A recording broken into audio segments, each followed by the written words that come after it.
Good evening, Massachusetts. Good evening, Massachusetts. President Spilka, Speaker Mariano, Leader Tarr, Leader Jones, members of the Senate and the House, Secretary Galvin, Attorney General Campbell, Treasurer Goldberg, Auditor DeZoglio, Chief Justice Budd, and members of the Judiciary and the Governor's Council. Governor Dukakis, Governor Swift,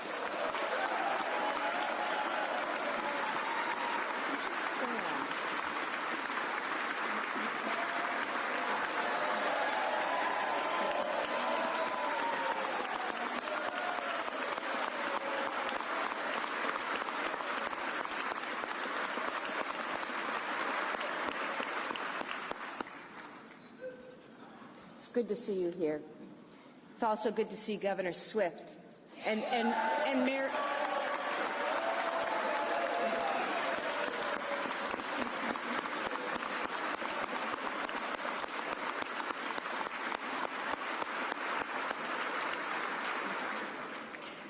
Mayor Wu, mayors and local officials. A rowdy bunch.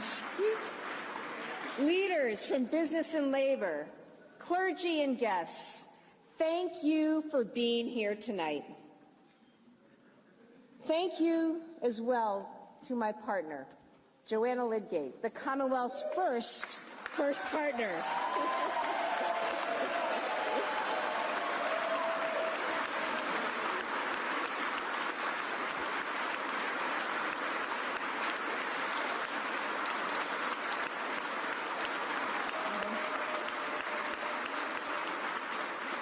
Thank you. Thank you for all of your love and support. And thank you to my family for all that you've given to me.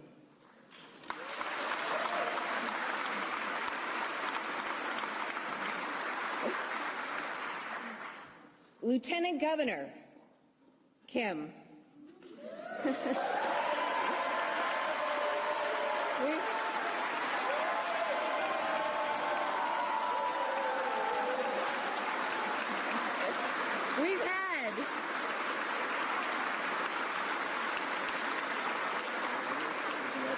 We've had a great year. It's been so special to work with you. Your knowledge of local issues is unmatched, and your care and compassion for our residents is unbounded. Plus, she's got a pretty great selfie game. To the Cabinet and executive staff, we should take a selfie for this one. We do things a little differently. Yeah, no, with the gang. With the gang, this way. With the gang. Get ready, small.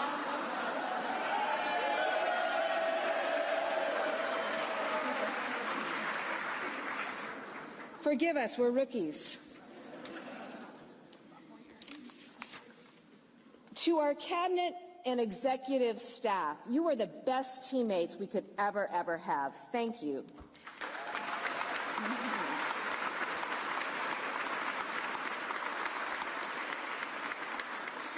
To our state employees in this chamber and out there tonight, I want you to know that I know that nothing gets done, nothing that we talk about tonight gets done without all of you, and I thank you.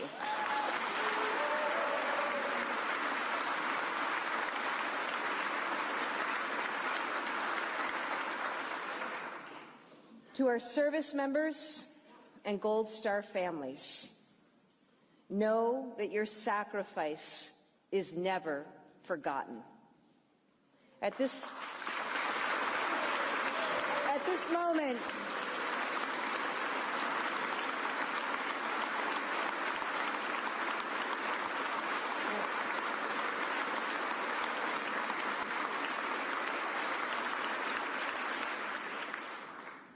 and at this moment, it's been a year.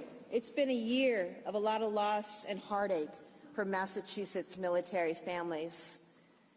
I just want to invite all military families and veterans who are with us tonight in the chamber to stand.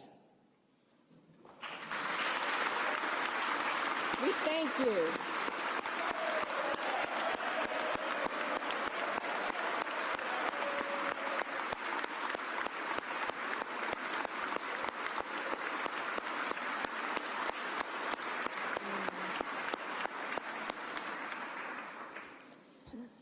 To the people of Massachusetts, those here tonight and those watching at home, thank you for welcoming me into your communities throughout this year, welcoming us in to celebrate wins and grieve losses, to share your struggles and your hopes.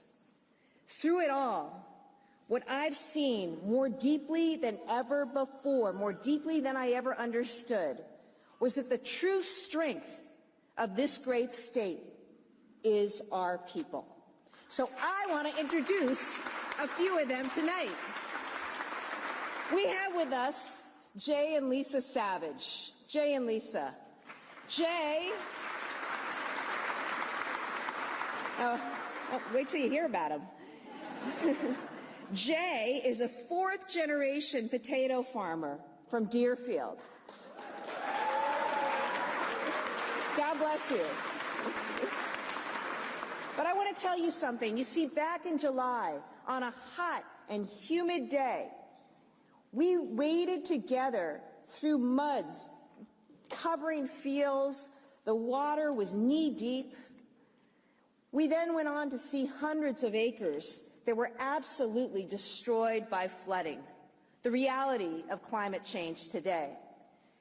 In western and central Massachusetts, I stood with families like the Savages who were staring down the total and complete loss of their crops just before the harvest. But they kept working hard, as they always do, and our state rallied around them. We asked the legislature for help, and you delivered. We set up a fund with the United Way, and donors large and small contributed what they could. And today, every single one of those farms and farmers are still on their feet. Jay and Lisa, thank you for all you do. And thank you to all of those folks who work so hard to put food on our table.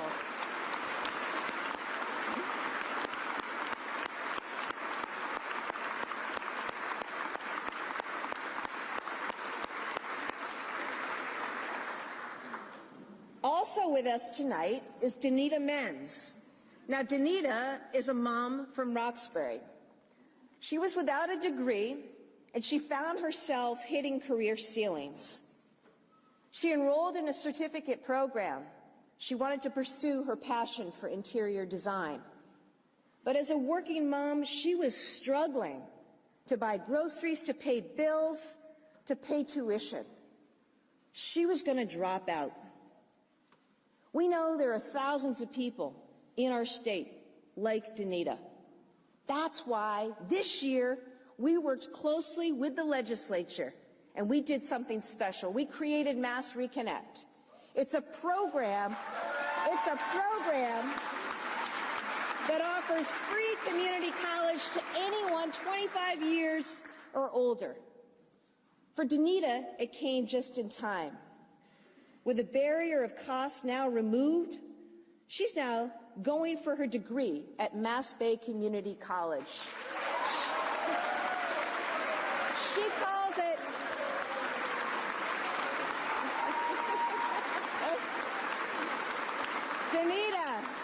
Danita calls it life-changing. And you know what she says? She says she can now talk to her little guy, her little son Otis, about the importance of education because she is living it. That's generational impact. Danita, your future is bright. And Otis, you may not understand it today, but you will, and you will be so proud of your mom.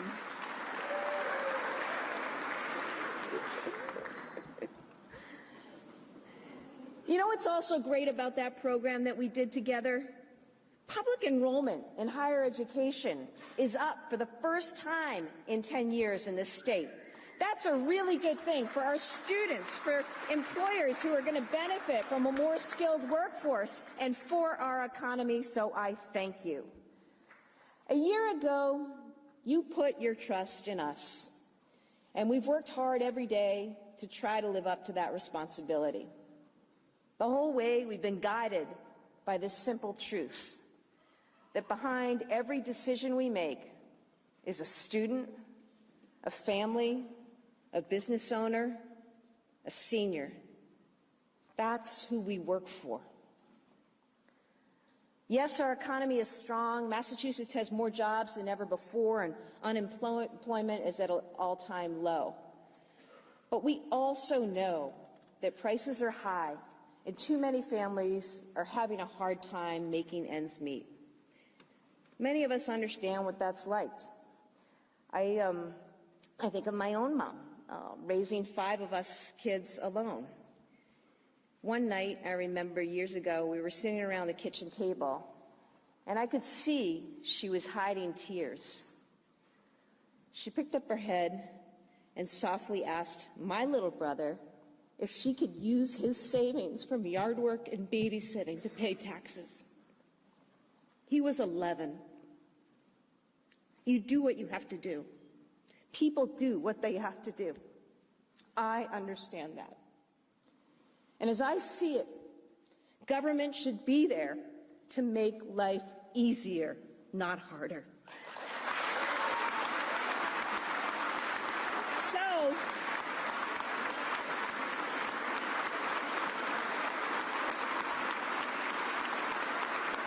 So, you know this. You know this, and I want the people at home to know this. That's why we were determined to deliver relief from high costs. The legislature shared that goal. We worked together. We kept at it. And we passed a $1 billion tax cut this year that will save money for everyone in this state. That's right. We cut taxes for the first time in 20 years in Massachusetts. You will see the savings when you file your returns in April. We now have the most generous child and dependent tax credit of any state in the country. And we also got rid of the 2-child cap. For someone like my mom, the extra $2,200 would have meant something. For every family with a child or an adult with disabilities, you're going to get dollars back to help you pay for groceries, utilities, gas, and housing. Renters and commuters will also get more money back, as will folks dealing with lead paint and septic systems. Families will be able to pass on more of their hard-earned money because we also cut the estate tax. Businesses will save money when they start here, stay here, grow here, and our seniors will benefit as well.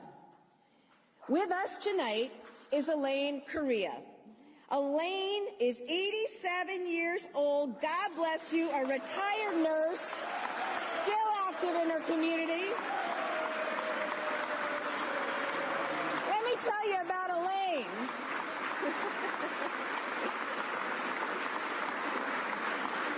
Let me tell you about Elaine.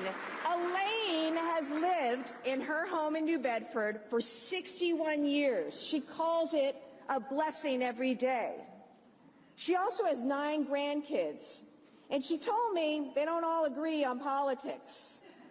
But her home is the neutral home where they all love to gather. She loves their visits. At the same time, it's not easy for Elaine to buy groceries or pay the heating bill.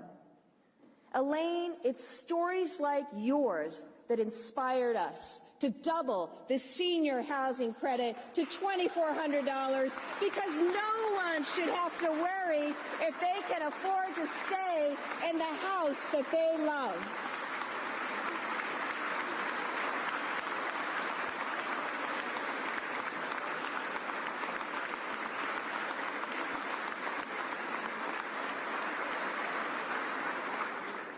I want to thank the legislature for your partnership in making Massachusetts more affordable. And tax cuts were just the start. We also made school meals, both breakfast and lunch, free for all students.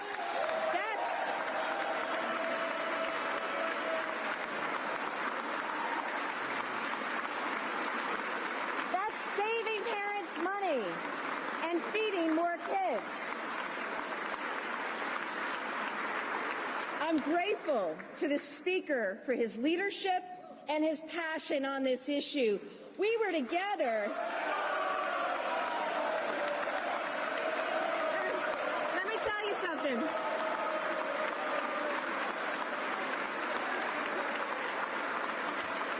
He loves the attention. You know, before he was Speaker, he had another gig. He was a teacher. And we went back to Snug Harbor Elementary School in Quincy, where he taught. And Mr. Mariano, as the kids still call him, taught us that free meals mean so much to kids and families out there all across this state. A better focus on learning and a burden lifted from families. That's a good thing. Thank you all for getting that done.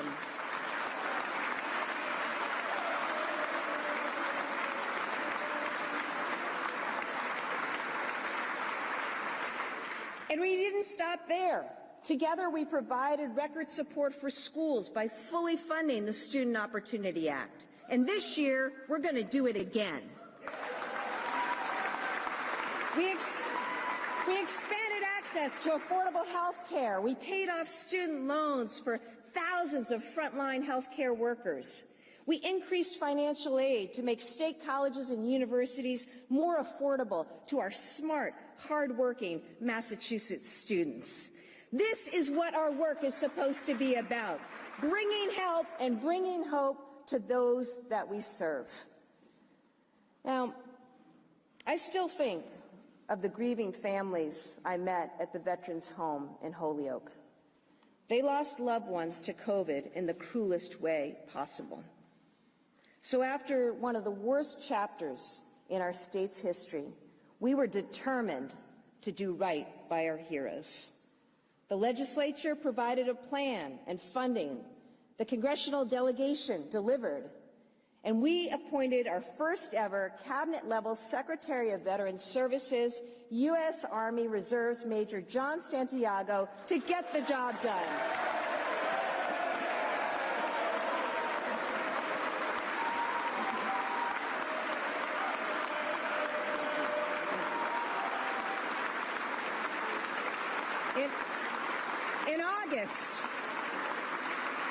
In August, we broke ground on a new state-of-the-art facility that will provide the world-class care our veterans deserve.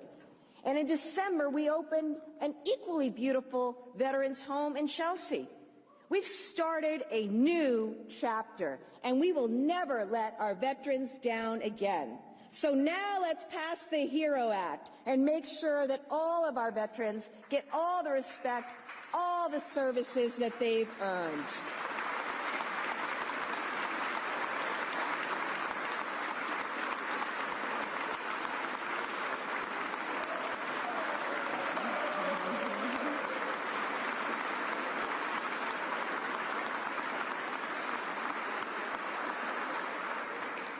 We've also faced some unexpected challenges. Now, I'm proud of the way Massachusetts stepped up with compassion and solutions for the influx of migrants that's testing states all around this country. This is a hard issue and one without easy answers. It's also not something that we created. But I want to be clear, while Massachusetts did not create this problem, we're going to continue to demand that Congress take action to fix the border, to get us funding. We're also not waiting. We're showing a way forward. In November, we put on a work authorization clinic, and now, thanks to that, 3,000 of our new arrivals have work permits. Every day, we're connecting them with businesses who need work, like Salem Hospital, that recently hired several migrants and now, for the first time in years, is fully staffed in their housekeeping custodial departments. We're going to do that all around this state, connect new arrivals with employers while we continue to advocate for Massachusetts.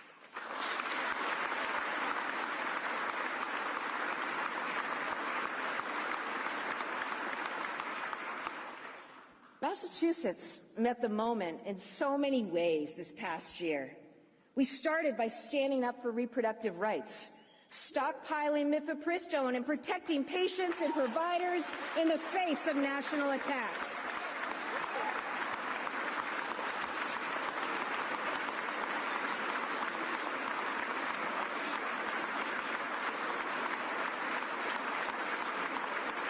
And we worked every day to be a state where everyone can be safe and thrive. That means standing up for vulnerable communities with a new hate crimes unit in the state police, celebrating the first ever Youth and Family Pride event right here at the State House, taking action to close maternal health disparities with a first-in-the-nation initiative, delivering state services in more languages and with better digital access for people with disabilities, successfully implementing the Work and Family Mobility Act so that all residents, regardless of immigration status, can drive safely and legally to school or to work.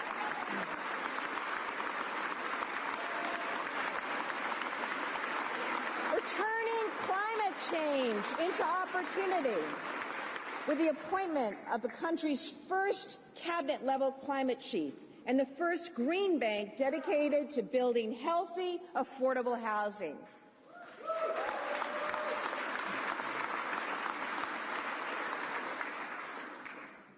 And because justice can't wait, we pardoned 13 people in our first year in office, the first administration to do so in more than 40 years.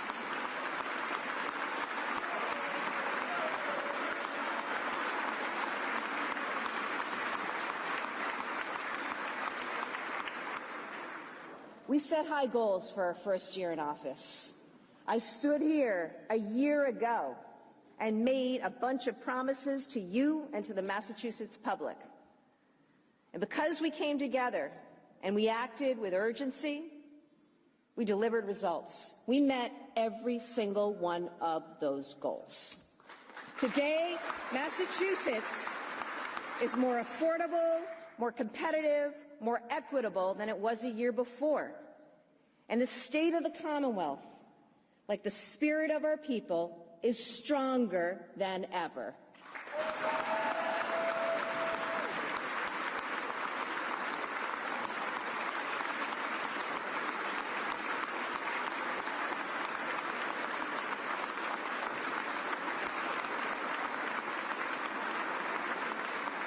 And that's what we're going to build on.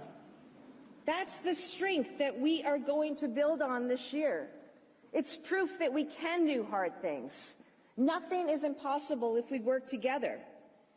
I truly believe that Massachusetts is the best place in the world to live, to work, to go to school, to raise a family. But I also don't underestimate the challenges that we face. Costs are too high for housing and transportation. Our schools are the best, but not for every student. Congested roads and slow trains steal our time and our joy. It's frustrating. And while many of our industries lead the world, the competition is only getting tougher. It's also true that as a state, we had several flush years with a lot of pandemic-level funding from the federal government that now goes away. So we need to be smart with how we spend our money, your money. That's what we're going to do. The good news is that our economy and our fiscal health are strong. Our bond rating is excellent. Thank you, Treasurer Goldberg. And we have record amounts in the rainy day fund. The budget we file next week, I promise, will be balanced, responsible, and forward-looking. It will build on our progress, and we will take new steps to lower the cost of housing and childcare, to strengthen our schools and support all our young people in reaching their potential, to get our roads and our rails moving, help our businesses and workers thrive, and meet the climate challenge by creating clean energy careers across our state. This is the work ahead of us, and there's no time to wait. It starts with housing, the biggest challenge we face.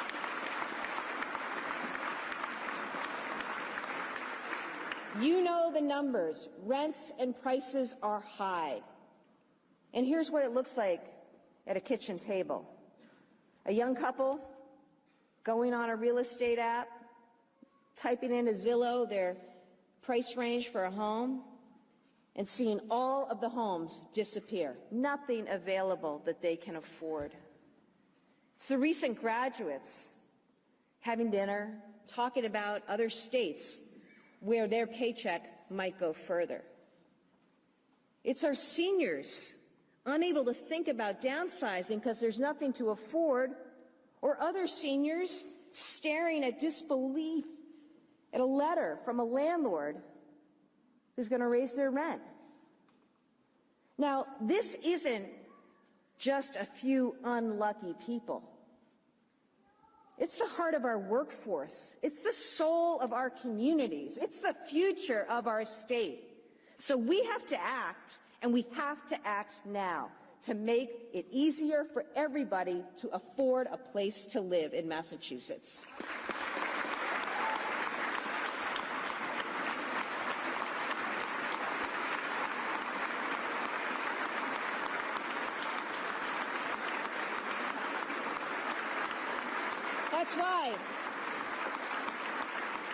That's why last year we appointed our state's first Secretary of Housing and Livable Communities. We tripled tax credits for new housing and increased low-income housing credits. We funded 1,000 new rental vouchers and identified surplus public land that could be turned into housing. These steps will make a difference. But we're dealing with a housing shortage that's decades in the making. To get costs down, we have to go big, and we have to go big now. That means passing our $4 billion Affordable Homes Act, which is the most ambitious housing plan in Massachusetts history. Because if you're born here or you come to school here, I want you to be able to stay here. I want you to be able to grow a business, grow a family. And for businesses, I want you to be able to stay here, expand here, and I want you to be able to hire employees who can afford to live here. So let's work together. Let's get going. Let's pass this bill. Because when we do that, we will create middle-class housing and make home ownership a reality for families who've been priced out for far too long. We will build affordable homes at every income level and repair our long-neglected public housing. We will create supportive homes for seniors, veterans, people with disabilities. And we will support good construction careers with strong labor standards. Here's what it can look like. We know what we have to do. We just have to do it. And here's what it can look like. Abelardo and Gabriella are here tonight from Haverhill with their two beautiful children. He works at a factory, and she's an early educator. They love Haverhill, and they wanted to buy their first home there. But with the prices what they are, it didn't make sense, and they started looking at other parts of the country.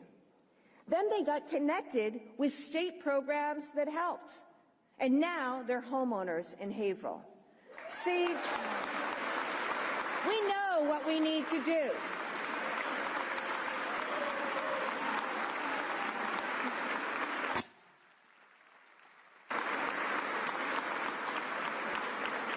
The Affordable Homes Act will create thousands of opportunities just like theirs. It would inject hundreds of millions of dollars into building programs and first-time homebuyer programs.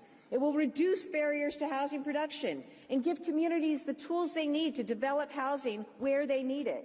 It will bring down housing costs for everyone. I'll be testifying tomorrow before the Joint Committee on Housing on the Affordable Homes Act, because passing it is our top priority. So let's work together and get it done, because the truth is this: 351 cities and towns. No town, no city can go it alone when it comes to housing. We have to work together. That's also why we're committed to helping towns meet the MBTA Communities Law. Because for Massachusetts to succeed, every community must embrace the opportunity that new housing affords.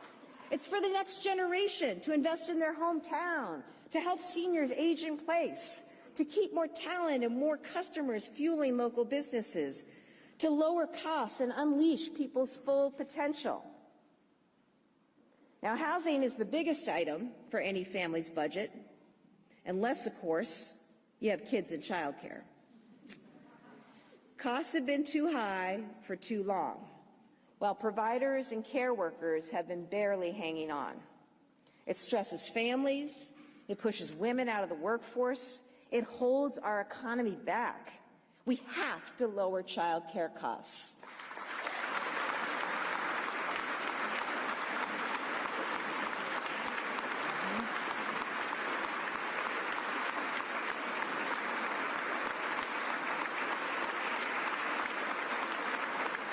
I know, we do. Otis is clapping. We do. You know, last year, we delivered nearly $500 million in money to stabilize, right, the sector. And that was good. It made it easier for families to get financial help. This year's budget will keep that funding in place. But we need to go further. Yesterday, we were at the Y in Malden. We met some dedicated early educators and some very cute kids, did we not, Dr. Tutwiler? They were having fun and they were learning important skills in their pre-K classroom. It's an opportunity we want for every child. So here's what we need to do. It's our Gateway to Pre-K plan to save families money and transform early education in our state. First, we'll direct help to thousands of families by expanding eligibility for state financial assistance. In this program, child care costs are capped based on what you can afford. Next, we'll set a new goal for early education in Massachusetts. Let's have universal pre-K for every 4-year-old in Massachusetts. Let's do it. Let's do it.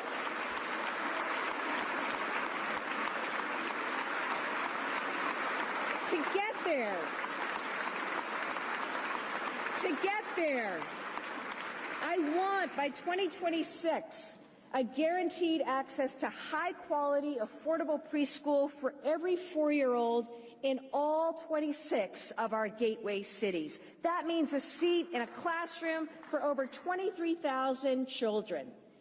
But we won't stop there. We're going to keep working with businesses, with providers, and with the champions of child care in the legislature to get this done, to expand access, to lower costs, and to meet this child care challenge.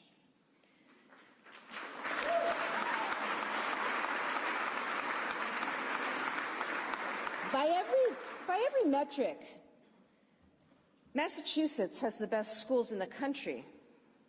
But I want to talk about an urgent issue that we need to address. On last year's MCAS, a majority of our third graders were not meeting expectations in English language arts. That number reflects social inequities. It also reflects the fact that many districts are using out-of-date, disproven methods to teach reading, and our children are paying the price, some struggling for years to catch up if they even can. So we're changing that. Tonight, I'm announcing literacy launch. And over the next 5 years, backed by budget investments, here's what we want to do. We will make best reading materials available to more districts. Schools that are using the right materials now are seeing major gains. We can bring that impact to every single classroom. We'll also mandate that educator training programs teach evidence-based instruction. And we'll support our teachers in adopting best practices every step of the way. Massachusetts. We're home to the first public school, the first college, the first library, and I want us first in literacy. Every child in this state needs to be able to read and read well. And we're going to work together to give them the tools to do just that. Now, meanwhile, our high school students are telling us that what they learn in school should help them get to where they want to go. So we'll keep growing our early college programs so you can go to high school and earn community college credits and college credits at the same time. We'll invest more in innovation pathways that provide hands-on, work-based learning while you're in school. That's going to connect our students to lifelong opportunities, whether college or skilled careers. And it's going to be great for our workforce and for our economy. I see every day so much strength in our young people, amazing young people around this state. But for too long, too many children and teens haven't felt okay. There's a crisis in youth mental health. It's hurting our young people. It's stressing parents and straining families. And we have to do everything we can to address that. Now, last year, we expanded school-based mental health support from early childhood to higher ed. We also launched 26 community behavioral health centers to provide urgent in-person crisis response around the clock. They've served thousands of children already. And in just 1 year, we've cut in half emergency room stays for youth mental health. That's real impact. So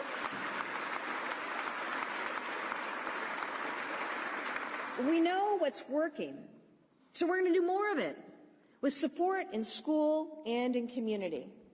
And for young people with the most complex needs, we'll address a serious gap in services. Our budget will call for $10 million to develop service models, including residential, that ensure the most vulnerable young people get the care they need and parents get support. Let's be a state where every young person knows that it's okay to sometimes not be okay, and we will help you. I want to thank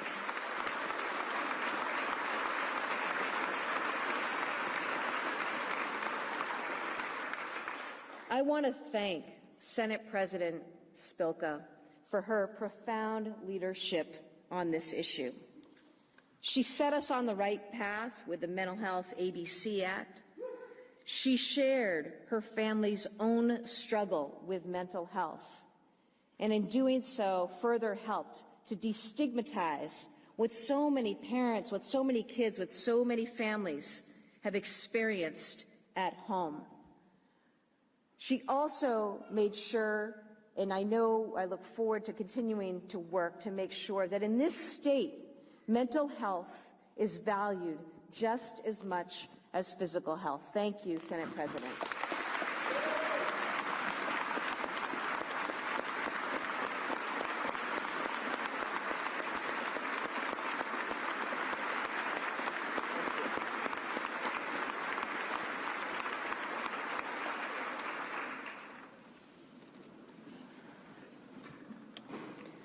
Transportation.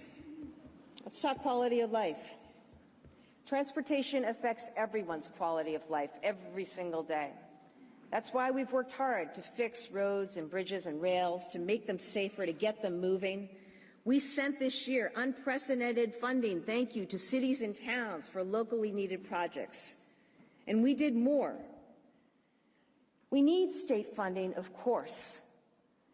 But I, as governor, want to make sure that we are going after and chasing and getting every single federal dollar that is out there for infrastructure and bringing it back to Massachusetts. So a year ago, we created a federal funds and infrastructure office. We set up a team, we leaned in, we worked closely with communities to submit top-notch applications, and we brought home nearly $3 billion to Massachusetts in year one alone. That includes $24 million to rebuild Leonard's Wharf at the Port of New Bedford, $33 million for electric school buses, $108 million to advance West-East passenger rail in Springfield, Pittsfield, Palmer, and Worcester. And we rounded out the year by winning $372 million to begin, finally, rebuilding the Cape Cod bridges.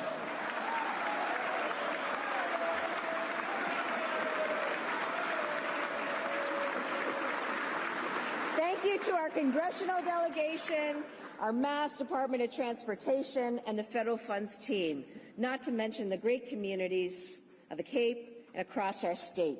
There's much more to come, and we are going to continue to get after it every single day. For the MBTA, we appointed General Manager Phil Eng with deep operational experience. He's hard at work. He and his team are hard at work fixing the T. Now, when we took office, the T was badly underfunded, very poorly managed, and woefully understaffed. 1,100 vacancies alone a year ago. It's no surprise the trains weren't running on time. So we pledged to hire 1,000 new workers at the T. We got a good new labor contract to help recruit and retain more workers, and last year, the MBTA hired 1,500 new employees, the best year ever the T has had in hiring. Thank you to the Carmen's Union for your partnership. It's making a difference. It's making a difference. Slow zones are down, stations are cleaner and more welcoming and accessible. Commuter rail ridership has been over 90% of pre-pandemic levels, one of the very best marks in the country.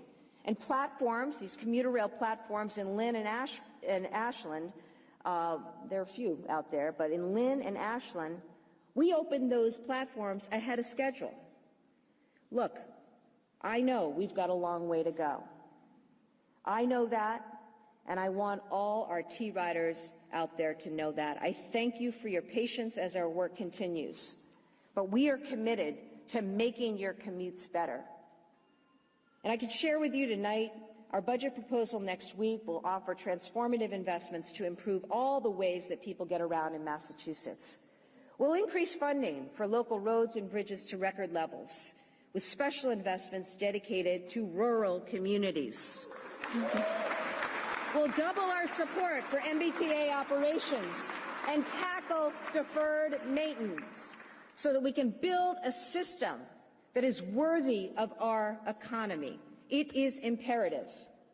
We'll also establish a permanent reduced fare for low-income T-riders and continue affordable options at regional transit authorities. Finally, to address the long-term needs of our rails and our roads, we'll appoint a task force of public and private leaders to chart a course forward for transportation financing in the clean energy era. You see, there are challenges, and there's a lot that needs doing.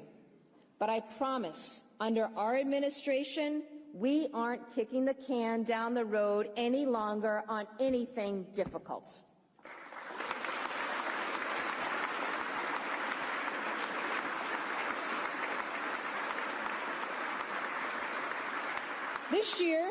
This year ahead, we'll also put our new economic development plan into action. We're going to make it easier for companies of all sizes to do business here in Massachusetts. And we're going to seize new opportunities to grow, from a new tourism strategy to new workforce pipelines through our Mass Talent Initiative. I want things working and moving in our state. I want employees to look at our state and get excited. I want businesses, large and small, to grow and thrive. And I want every company out there to know that we are Team Massachusetts. We're aligned in values. We collaborate across business, government, higher ed, and nonprofits. Last year alone, we partnered with industry to win a super competitive bid from the federal government. The CHIPS and Science Act was a program that was there to send funding out to states. And working together, Team Massachusetts, we submitted an application and we won the microelectronics hub for the country. That's a big deal. It's going to accelerate advanced manufacturing and create great jobs all across our state. We also worked with life science and healthcare leaders to pitch and win a national hub in ARPA-H. ARPA-H, this is a big deal. America's medical discovery moonshot. It's going to drive investment through our economy, and it makes Massachusetts more likely to be the place where the next life-saving vaccine is produced, where world-changing cures for cancer, for Alzheimer's, for heart disease are going to come from. And it wasn't only our world-class science that won the day, which is something we all should be proud of. It was our commitment to making sure that those next medical breakthroughs reach everyone, no matter who you are or what you can pay. Tonight, I am honored that we are joined by Director Renee Wiggerson and the ARPA-H team, including health equity champion Gladys Vega, Stan Wang of Thymune, which is a Massachusetts company. It's a Massachusetts company that's already won funding for life-saving immune system therapies. Medical discovery has been our state's calling card and our economic engine. We're going to renew the Life Sciences Initiative with a new investment for a new era of innovation. We'll lengthen our lead in this critical sector. But we're not going to stop with life sciences. We're going to go out and win another world-changing industry. We're going to make Massachusetts the climate innovation lab of the world.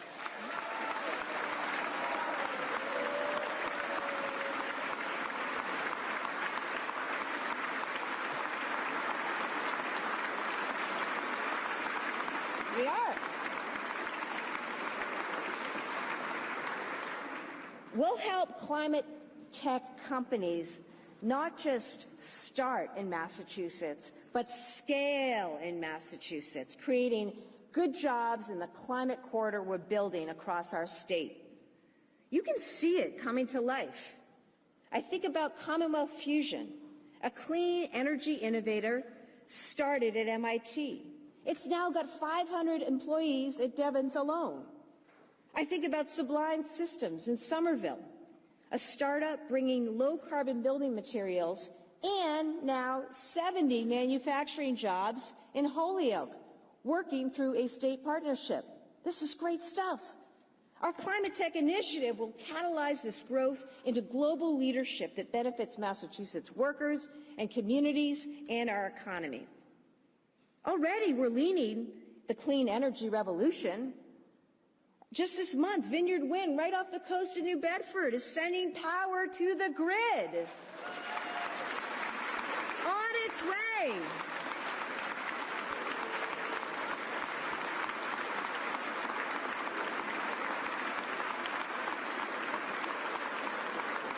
On its way to being the biggest offshore wind farm in North America. I kid, but it's true. We can land scallops and megawatts at the same time. We're aiming our sights high, as we should. This spring, we'll review proposals for new wind power that could equal up to 25% of our energy needs. And importantly, we're going to develop a workforce plan, because the heroes of this revolution will be the electricians, the builders, the HVAC installers, and more. And that means it's good. It's really good. Here's what we're going to do. We're going to work closely with organized labor, with industry, with vocational schools and community colleges. For example, just this year, we're going to fund a no-cost HVAC training at schools across the state. That's going to train, it is awesome, that's going to train more than 400 HVAC installers who are going to help us maintain heat pumps that help decarbonize our buildings. Good stuff. Clean energy. You see, clean energy is not just going to power our homes and cars. It is going to power opportunity. Opportunity and equity for workers in every part of this state. The truth is that our cities and towns are deeply impacted by climate change. We see it already. We saw it in the floods this summer. Heck, we saw it this weekend, the devastation, particularly on our coastlines. So many communities dealing with unprecedented damage. In August, I stood in the kitchen of a restaurant owner in North Andover who was cleaning up slop, watching years of hard work absolutely destroyed by a storm. A month later, I was with a homeowner in North Attleboro whose house took on 6 feet of water in 20 minutes. It was condemned before my eyes. And that was on a road that had never seen flooding before. That's what it looks like when old infrastructure meets today's storms.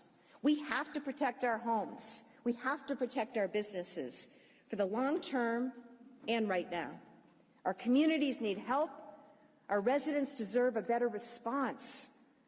So we're going to increase funding to help cities and towns shore up riverbanks, fix failing dams, fix drainage systems, and plan for the future. And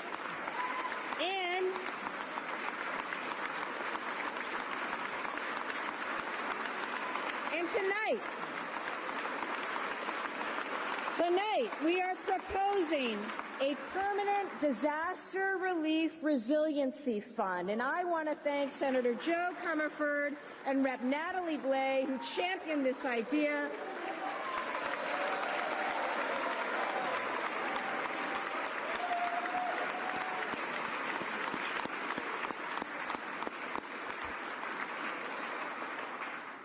Severe weather isn't going away anytime soon. So let's future-proof our communities and be ready when help is needed. 250 years ago, we started a revolution in Massachusetts.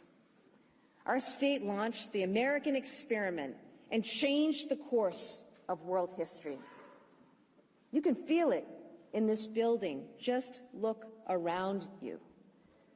Paul Revere and Sam Adams laid the cornerstone of this very foundation. The 54th Massachusetts Regiment mustered just outside and marched down Beacon Street on their way to help end slavery and save our Union. Martin Luther King Jr. stood right here in this well, right where I'm standing now, and said, quote, "It is from these shores that a new nation conceived in liberty was born, and it must be from these shores that liberty is preserved."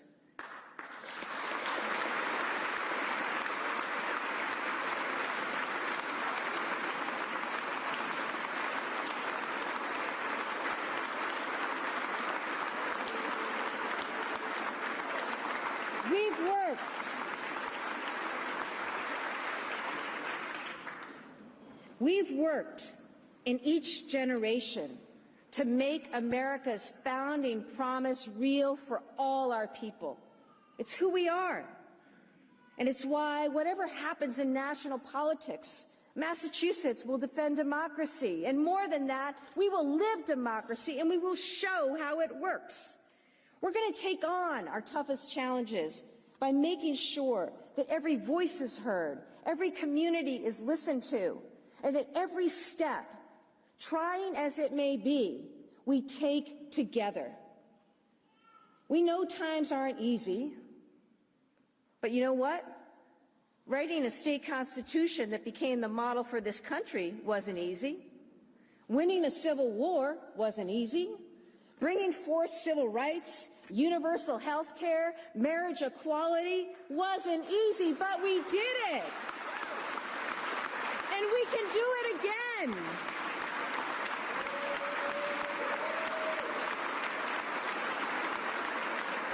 We can do it again. We're going to take on housing and child care by working with urgency and putting people first. We're going to spark new revolutions in healing people and protecting our planet. We're going to redouble our commitment to freedom and justice for all. And once again, we will be a beacon of hope for America and the world to follow. God bless you, and God bless the great Commonwealth of Massachusetts.